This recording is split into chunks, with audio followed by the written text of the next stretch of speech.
With a flick of his wrist, he sends the extinguished cigarette sailing over the rail. Good luck with the investigation.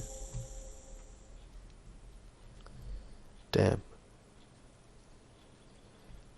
Is there like a fucking romance story to this game? Is that why, like, I met that lady, from the orange whatever?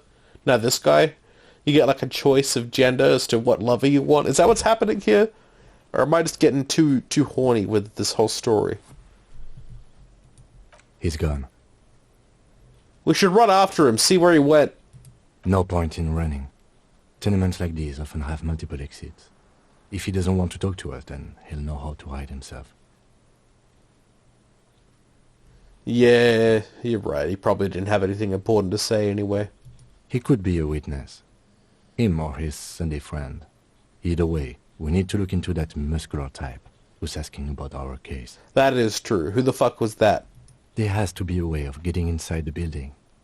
Once we've found a way in, we can ask around for his apartment. Yeah, alright, let's do that. Interesting. Guillaume Lemillion. Bad news. Guillaume Lemillion did not become a cop.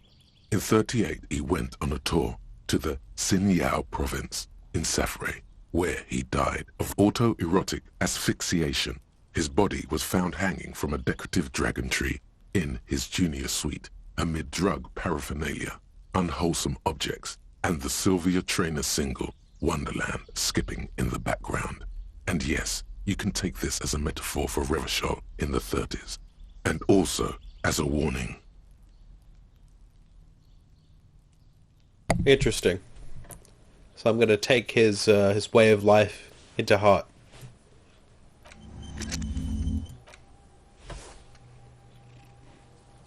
I need another skill point, not skrill point.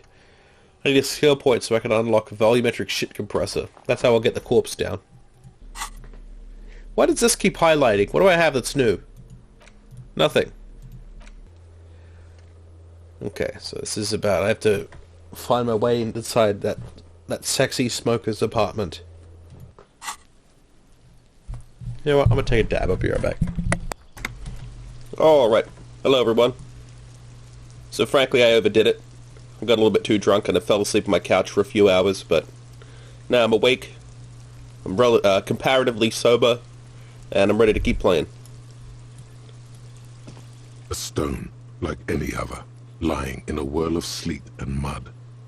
Maybe there's something under it. Turn it over. There's a key beneath it, rusty from the dirt. This must be for the front door. Pity it doesn't have the apartment number on it. This building has hundreds of apartments. How are we going to find the right one? We'll just have to go in and see. Alright. What?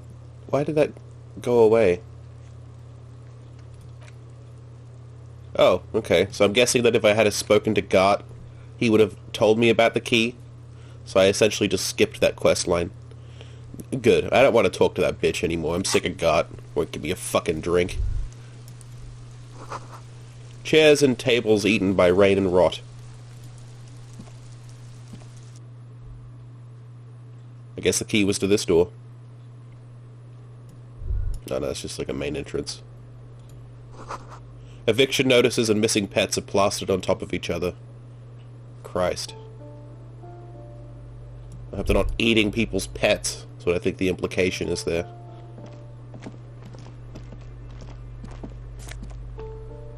Ooh! Flip up glasses, the auditor. +1 logic, but -1 authority.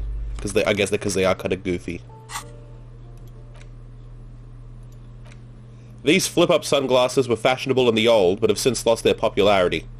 Their thin gold alloy wire frames are a reminder of drug-addled bohemian artists. These days the glasses are only favored by organized crime accountants who desire to look cool. +1 logic for balancing the books, but -1 authority for filthy boho, probably a narcomaniac. Never heard the term boho. Maybe hobo is what it's meant to be? Whatever. Let's equip those. No doubt. Like, not even a second thought in my brain. Right on the face. The box is filled with cleaning chemicals, smells of laundry detergent.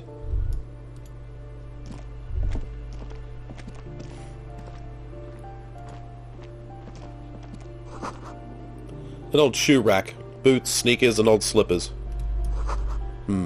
These shoes come in 3 different sizes. Apartment number 12. A loud rumbling snore comes from within. I'm just not allowed to interact with that further, huh?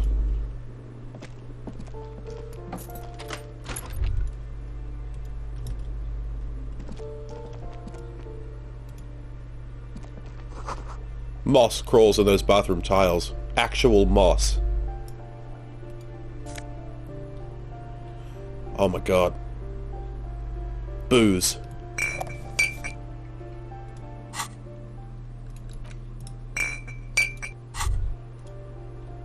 Come on. Oh. Well, hello. Someone seems to have found himself a bottle of alcohol.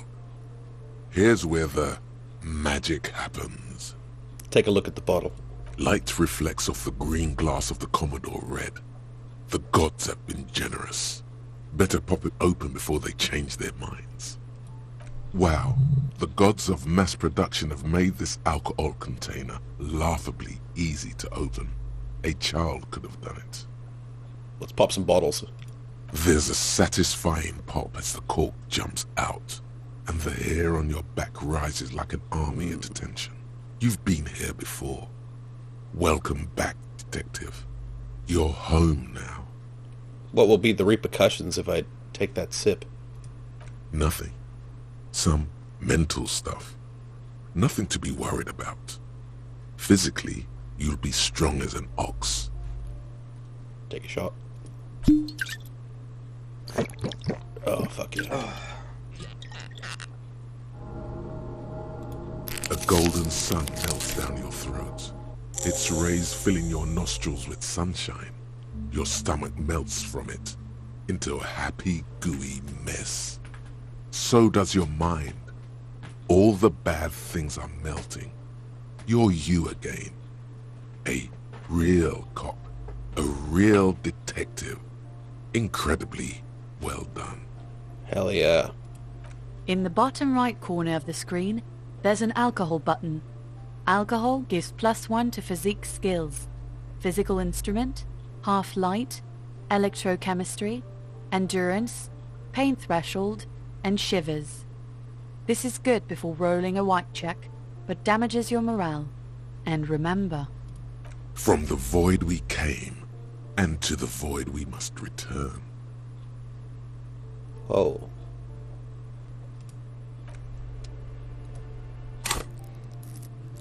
Alright. Well, I don't want to actually... Yeah, I don't want to get a new skill. I want to get a new thought slot. What the hell do they call these? Slot, yeah, literally a thought slot.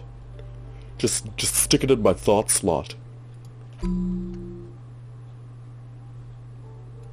Alright, so now we can start compressing our shit. My shit is a part, and it's rather unbecoming of a cop and a human being. It's supposed to be the opposite of that. Together. Compressed in a small area. To achieve a solid level of shit compression, squeeze your butt cheeks together for 30 minutes. Do something similar with the 2 hemispheres of your brain. Talk to people. Maybe that will help.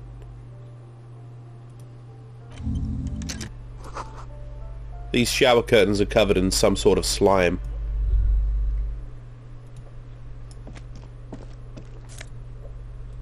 $0.42. This reminds me of when I was in high school. Me and a friend got into an argument about the sterility of soap. He was arguing that soap in and of itself is clean. And I was saying that it depends entirely on how clean the exterior of the soap is. You dip a soap in a bucket of shit, it's going to be gross. But at any rate, I remember at the end I said, I bet your shower is gross as hell. I bet it's moldy as fuck. And he went very quiet, suspiciously quiet. And it turned out, down the line, when I went to his house, that sure enough, his shower was gross as fuck.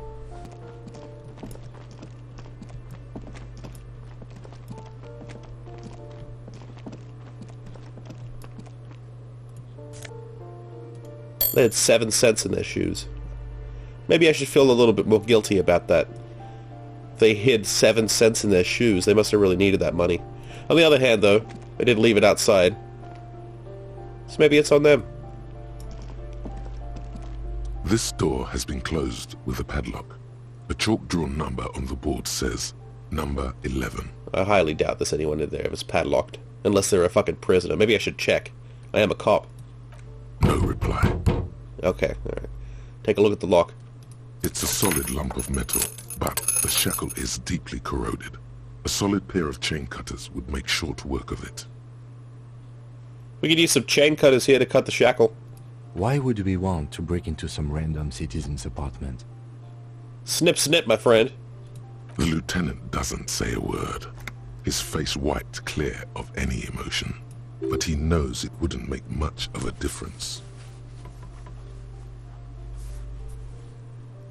I suppose if one were committed to it, there's a pair of chain cutters in the kinema. Well, that was generous of him. Did I not grab them? No, I didn't grab the tools. Damn.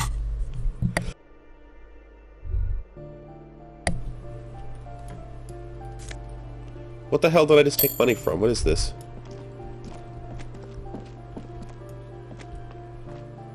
It's like a box on top of a shelf or something. You hear someone walking around inside, rearranging the furniture. The number on the panel says, Rearranging furniture. Babs's shopping. I let the bird out of its cage. The walking stops abruptly, but no one comes to the door. That's suspicious. A poor communard, from the looks of it. The room is barely bigger than a closet. What the fuck?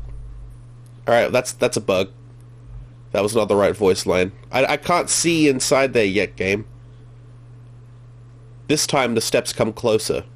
Who is this? Demands a female voice, wary and tense. This is the police, open up. Do I have to open the door?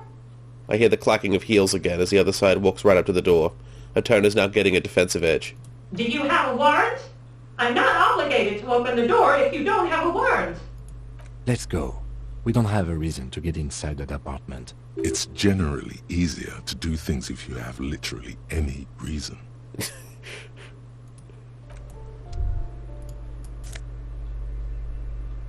Boogie Street 46.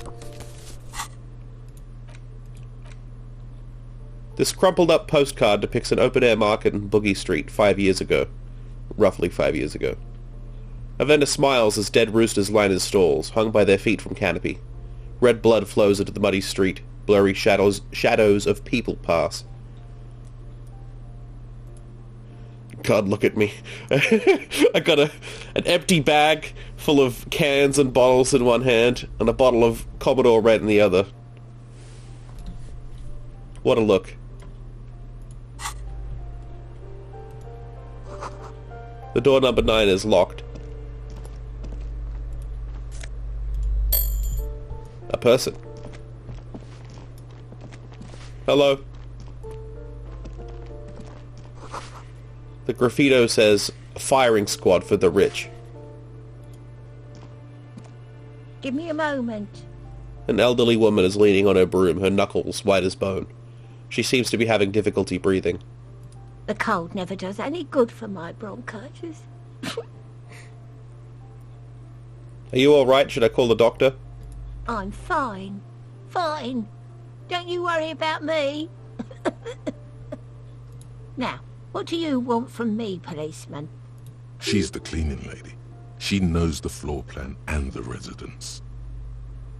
Who are you? I'm no one. Just an old woman who cleans these hallways. Do you live here? If you can call it living.